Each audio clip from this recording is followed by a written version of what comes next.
Life can be hard, and we've all faced those moments that seem to stop us dead in our tracks. But what if those moments of difficulty, the bad news, could actually be a springboard for something greater? I'm Cam Garvin, and each week I'll bring you stories of extraordinary resilience and conversations about lives and ideas that are productive. This is the Productive Lives Podcast.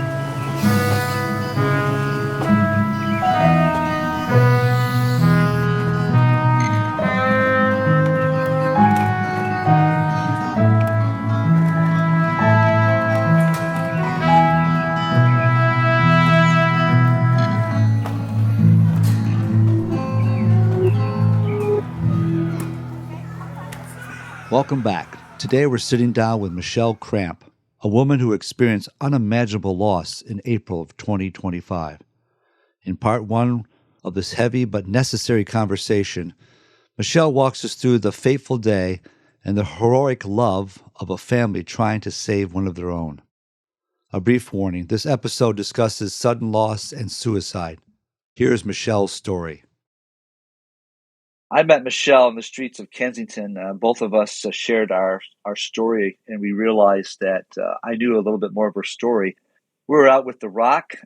It's a ministry to people in Kensington, and Michele and I were chaplains, and we were out in the street talking to people about drug addiction and homelessness and helping them get off the streets. So that's where Michele and I connected.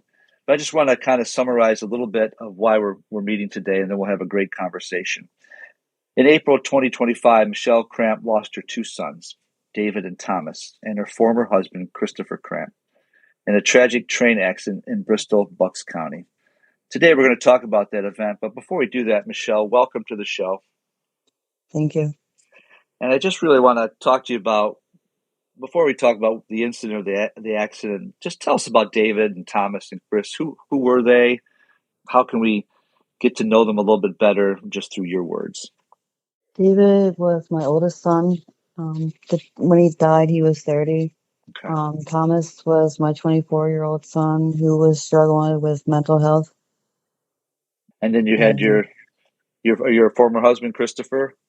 Yes.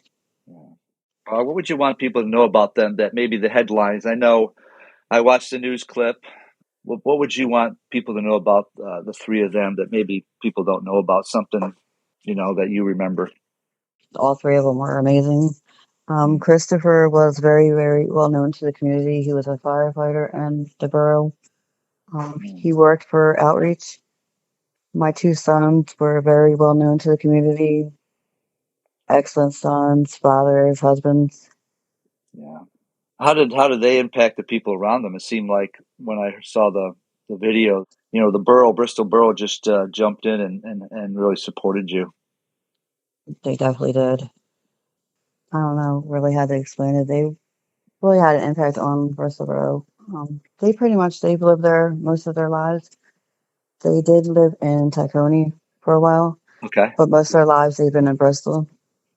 And did you grow up in Bristol, Michele? I was born in North Carolina. Oh, that's right. Okay. I did live in Bristol for a while. Well, I appreciate you just telling a little bit more about the guys and walk me through and I'm sorry you have to go through this. I'm sorry you have to tell this story. I'm sorry this is part of your story, but I think as we talked, if people can learn some things through this tragedy and maybe help some families, that's why we're talking. So would you mind just kind of walking through the tragedy that day as you told me? Well, I know that Thomas was going through something only because David had told me earlier in that day. Okay. The only thing that was made known to me was that Thomas was acting out of pocket again, according to David. Okay. And I said, okay, well, we can take him out and we could talk together. I was going to a Phillies game that day. Okay. And I said, I'm going to come down after the game. We can go out to dinner and we could talk to him and see, where things stand. I didn't know at that point how bad exactly it was. I spoke to them both on a video chat, and It seemed as I felt like everything would have been okay to wait until later on that day. I didn't know how bad things truly were until it was unfortunately too late. Okay. Now, Thomas was just struggling with depression, or what was he struggling? couple mental health diagnoses. And Okay.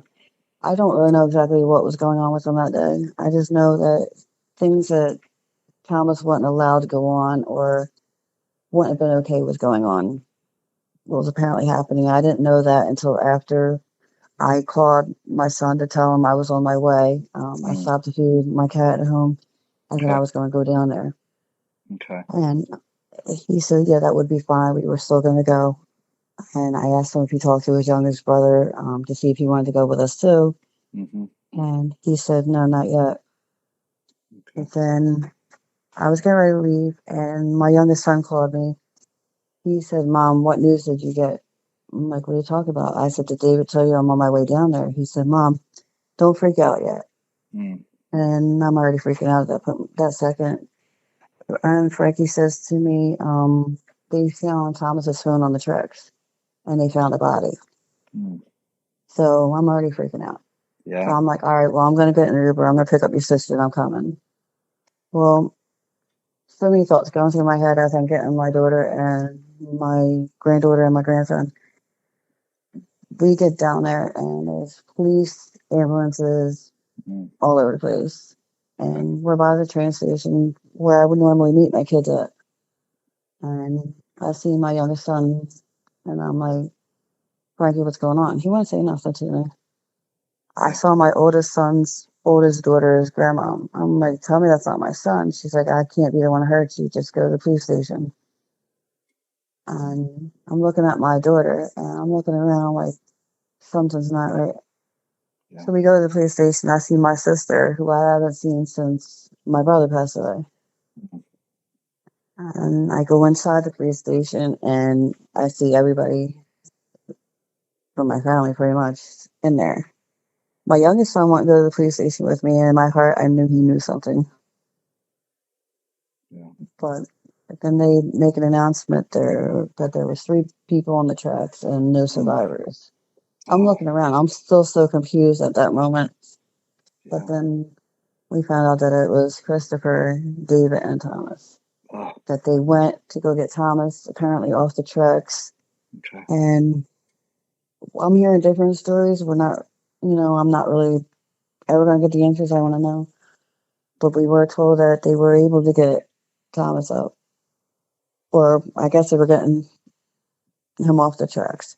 But a high-speed solid train came and killed the 3 of them. Oh, my goodness. Oh, wow. So we're all just like, we lost it at that point, all of us. Yeah.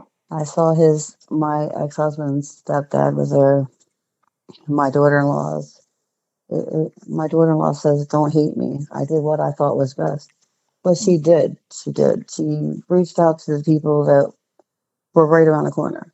Mm-hmm. She was at work. I was in Philly. She made the right call. Yeah. She called his oldest brother, and he was going to go get him, and his dad went along with him, and I don't feel like she did anything wrong. No. Blaming anybody for anything, it's just not going to bring them back, unfortunately. Yeah. Yeah. I'm I know that sorry. she did want him to be 302'd, and I don't know if the system wasn't helping him. I mean, he's had breakdowns before, but he's called me and told me what was going on, and we talked. Or he would go to his siblings. But this time I just felt like he just wasn't telling anybody everything that was going on. Yeah. Or if he did, he confided in them. So I guess they didn't think how bad it was either until the end. But then, like I said to them, what your brothers and your dad will want is everybody should be coming closer together. Yeah. Not letting unnecessary blame, and unnecessary drama just coming in between everybody when everybody needs each other right now. And we need to be getting close together, being there for the wives, the kids, the other siblings. That's true. It's hard. I mean, I want to be there for my son's wives, their kids. Mm-hmm. But I got to keep in mind also that my other kids need me as well because they lost their dad and their brothers. A father and a brother making the ultimate sacrifice out of pure love. This is where we leave part 1 of our conversation with Michele Cramp. In our next episode, Michele opens up about the aftermath, navigating the anger, processing the grief, and choosing to move forward. Join us next time for part 2. Thank you for listening to the Productive Lives podcast. You can expect new episodes every Monday, and if you like the show, please subscribe and leave a review wherever you get your podcasts. This helps others like you find the show. The Productive Lives podcast is supported by Productive Lives, where our mission is people serving people, and our vision is to motivate people to improve their lives and the lives of others through servant living and leadership.